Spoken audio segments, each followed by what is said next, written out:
Hey, how's it going? Welcome back to my channel, The Lazy Bookworm. I'm Rebecca, and in this video I'm going to depart from Victober for just a bit and talk about Nonfiction November.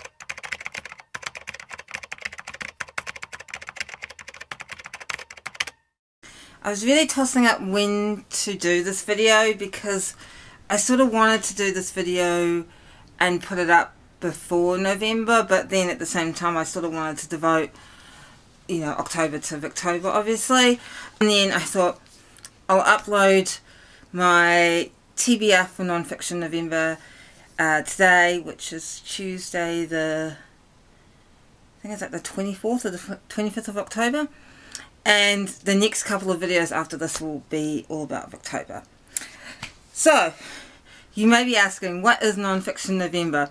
Well, it's a month-long reading event where people are asked to read at least one non-fiction book.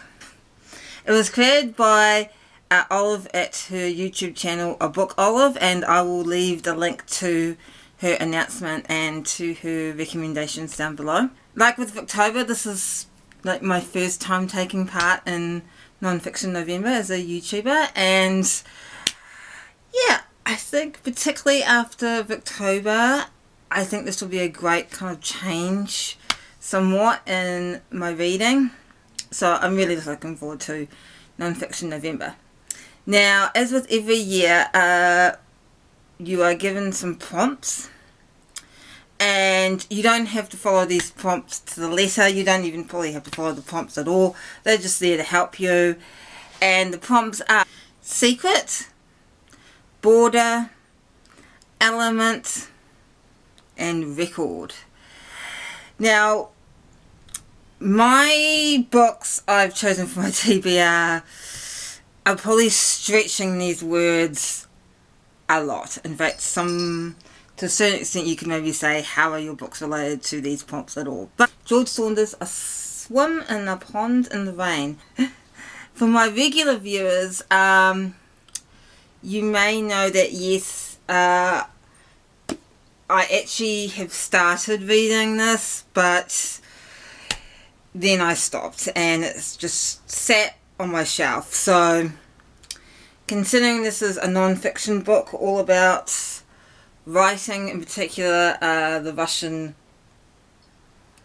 masters such as Leo Tolstoy, Anton Chekhov, Turgenev and Gogol, I thought it would be a good opportunity to finally finish this book, because I really want to finish this book by the end of the year.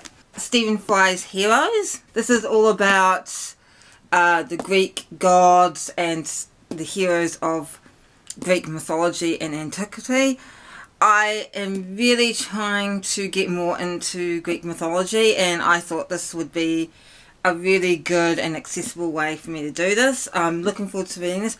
I haven't read his book Mythos, but I have been reassured by Mr. Fry himself in the foreword that while it probably would have been good, it's not necessary for me to enjoy this book to have read his previous one. So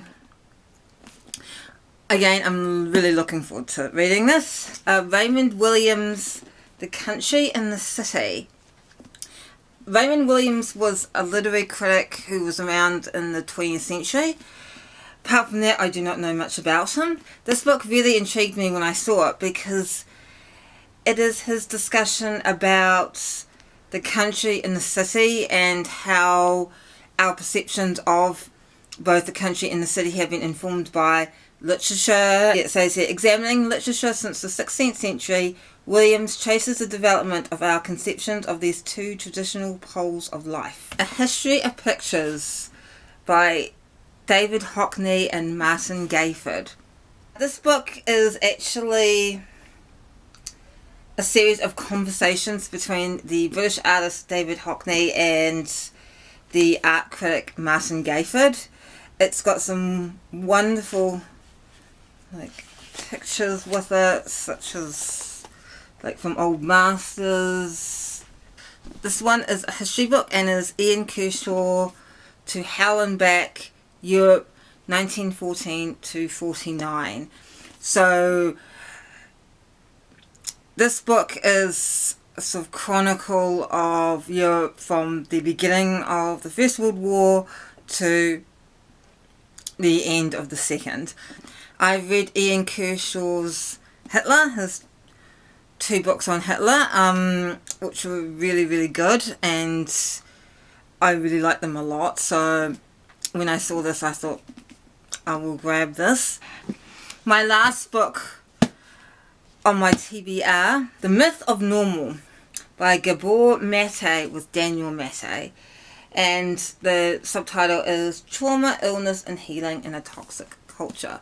I've actually already started reading this because this is a huge book. Gabor Mate is a Canadian physician who is an expert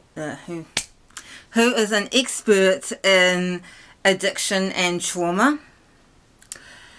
He is also a Holocaust survivor as well, so I guess he kind of has personal experience in trauma and what it can do to a person's psyche. I picked this up, I think, mainly because of the title, and I'm curious about how he kind of argues that sort of being normal is a myth, because being normal is something that